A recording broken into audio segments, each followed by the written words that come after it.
the Supreme Court decision that freedom of speech, the one that was dealing with the LGBTQ case where the website designer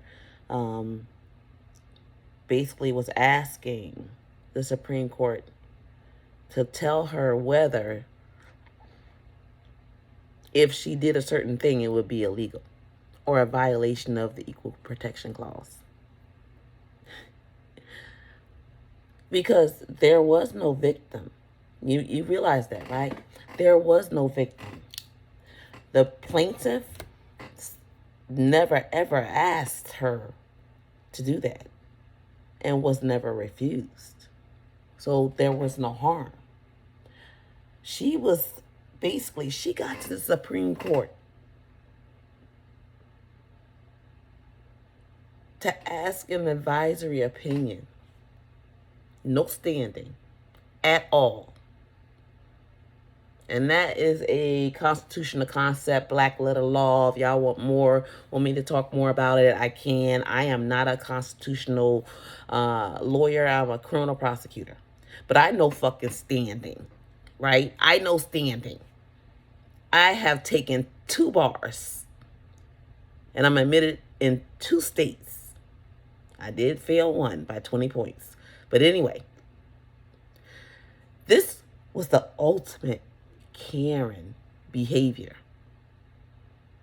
This Karen and these 6 justices propped her the fuck up. And Clarence, it's always one now. It's always one. Clarence Thomas was in the mix. Oh, Lord. Yeah. Amy Coney Barrett got a companion in the dictionary under the definition of Karen. And it is this woman from this lawsuit right here. It is so fucking, I'm just like, okay, affirmative action. But this LGBTQ case, at least the Asian kid was Canadian. And the people who funded the whole thing, the man behind it, is Canadian. The Asian kid is Canadian. But they're in the United States, so they're protected under the Constitution. Okay, I get that. Standing is not the issue in that case. But in this LGBTQ website designer case, how do you even get to the Supreme Court if you ain't got a victim?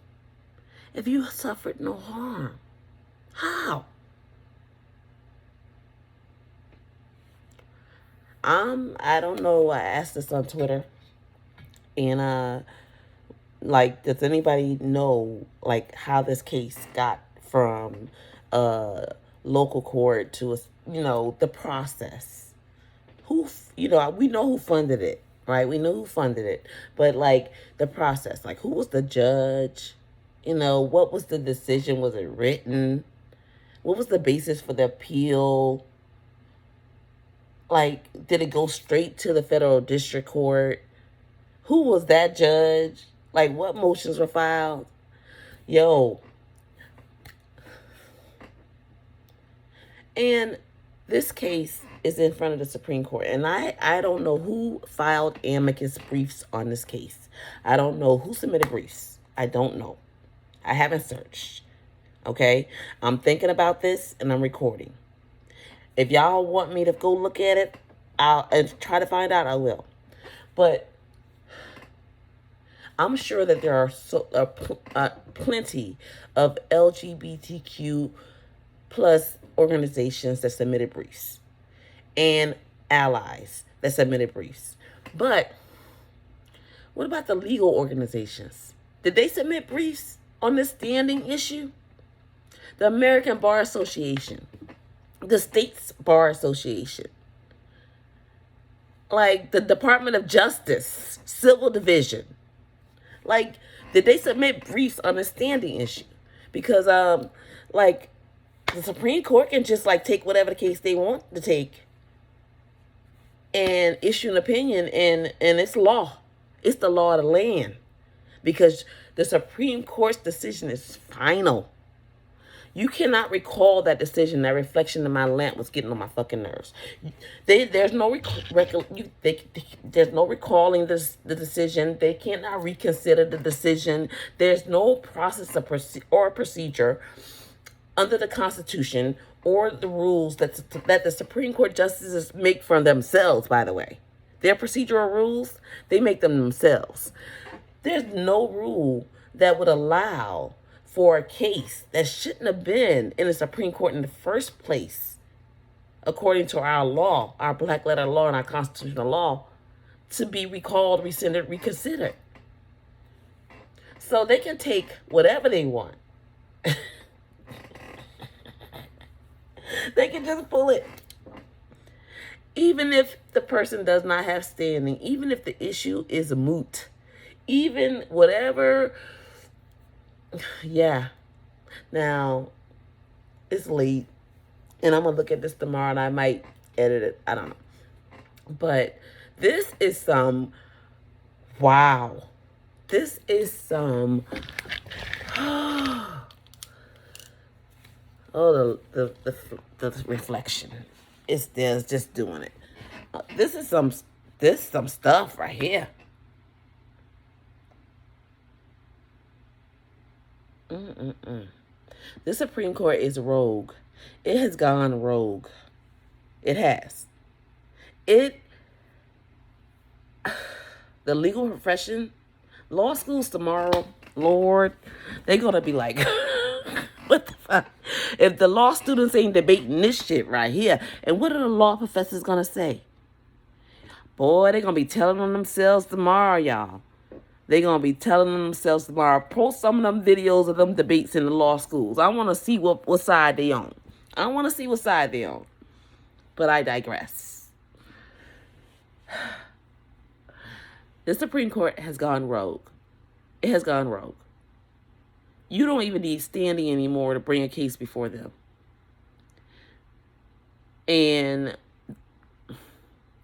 the only legal and peaceful avenue in order to fix this is to expand the court. That's the only peaceful and legal constitutional way of doing this. You know, we've seen from January 6th that violence does not pay off, especially dumb motherfucking violence. You know what I'm saying? So, yo, if we don't do something about the Supreme Court, it's 6-3. Justice Jackson ain't going to be able to hold a line. Justice Sotomayor is not going to be able to hold a line. They have given us and I don't even understand how they did it. Like, this must have been a fucking compromise. Okay? With the decision from Alabama and the gerrymandering and the maps. So we know that South Carolina, their gerrymandered maps are going to fail. So they need to be challenging every freaking gerrymandered map. Right? And get that shit fixed. And give the black people the power back of their vote. And marginalized communities the power of their vote. They need to fix these maps so that our vote counts. So that we can get the people in there that speak for us. And make the change that is lasting. And that change has to involve doing something about this court. And reparations for descendants of formerly enslaved Africans in America.